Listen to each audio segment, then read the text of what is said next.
身为科学家，你知道医师也是科学家嘛？我们对所有事情都讲求它一定要有对照组。然后大家听到我在提倡清水洗脸，就会常常问我说：“那我可不可以清水洗脸完以后再上妆？”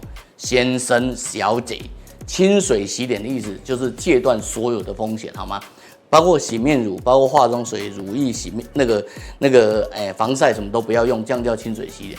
清水洗脸的主要原因跟目的是让它自愈，所以第一个你一定要有一个控制组跟对照组的概念。控制组这边我们要做的就是说，相对你过去的错误，如果你没有错误，你不会脸红了哈。相对你过去的错误，你今天把所有东西都停掉，看你的皮肤怎么自愈。我们常常听到那个彩妆界讲说，那个彩妆不伤皮肤，可是一下子就叫你用隔离霜，这个我们在之前的影片中都有给各位看过。但是你要这样想，好吧？你在一个墙壁上反复的涂抹油漆，然后你再把油漆卸掉，然后再涂抹油漆，再油漆卸掉。你告诉我说你能够很清洁的处理它，然后完全不伤害它，其实我不太相信哈。所以彩妆界要求彻底清洁，我完全可以理解。可是怎么样抓彻底清洁，我觉得这个才是最大的难度。如何正确的清除彩妆，可是又不会伤害皮肤，这个如果没有一个科学证据的监测，你做得到吗？讲到科学，要不你就用放大镜，要不你就用显微镜。这个就是显微镜，给各位看一下我们怎么样帮病人好好的洗完脸啊。这个是我们最近在测一个洗脸的东西，你看这个纹路屯屯的，然后变成干净，对吧？洗干净，有没有伤害？没有。如果有伤害，它的表皮会破坏嘛。然后你看这个案子一样的哈，它的这个有点老人斑的地方，本来是屯屯的卡在那里，你看有没有洗干净？有纹路出来的，我帮你画了圈圈的，总画圈圈你总看得见吧？哈。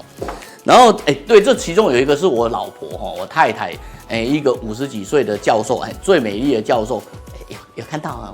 我有讲好话嘿。然后你再看一下。这个也是洗完以后变干净，对不对？然后你看这个老人斑不是它，老人斑洗完以后你看变干净。我的意思说，如果你正确的清洁，你的角质就会代谢掉，而且你不会伤害皮肤，不是吗？然后你看到这些一颗一颗的东西，清完以后整个颗颗都打开，准备让那个粉刺啊什么可以冒出来，然后整个纹路变好，变饱满，对吧？然后你看到整个这个洗完以后，整个都变饱满，表示你的皮肤它有慢慢的变清洁，然后它有被清洁完以后有被呵护，所以有变饱满嘛。你知道，虽然我已经快60岁了，然后这么胖，是个随便穿柯南，对不对？可是你看我让你看了显微洗脸的证据，然后洗完以后，它不仅不伤害皮肤，它还变得饱满。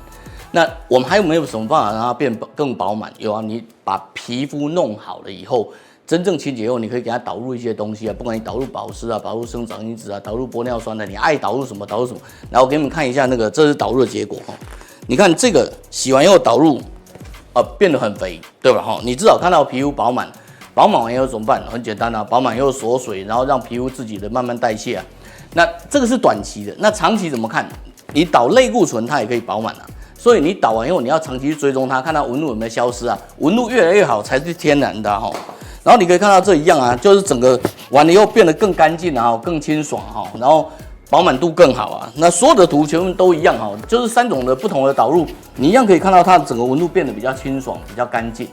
那这个部分至少告诉你说，你做的事情它对纹路是没有伤害的，然后它对饱满是没有伤害的，然后所以后续你要做的只是安全缩水，长期追踪下来这个安全缩水对不对？然后最后给各位看一下，我们之前在那个彻底洗脸那一集，不是告诉各位大负面吗？这是大负面的结果哈。你可以看到这个一样是洗完之后，然后你看它的纹路，然后这已经洗完了，这已经洗完了哈。然后洗完以后，它再去大负面会更干净哦。然后你仍旧可以看到我一直强调的，什么叫做好的皮肤，就是它至少是有纹路的，它的皮肤是饱满的，它是每个毛孔是有毛的，它的粉刺是清掉的。你会发现它是在往那个路上走哦，像这些黑黑的颗粒，慢慢的在代谢中，然后你看到那些肥肥的东西，慢慢的变得比较蓬出来，然后比较饱满，比较维持正常的样子。这个就是我们今天能够提供各位的证据哈，所谓的科学证据哈，也不过就是这样子。比起你用肉眼看，然后去想象说，我感觉好像比上礼拜好，这样子才是真正比上一次好吧，对吧？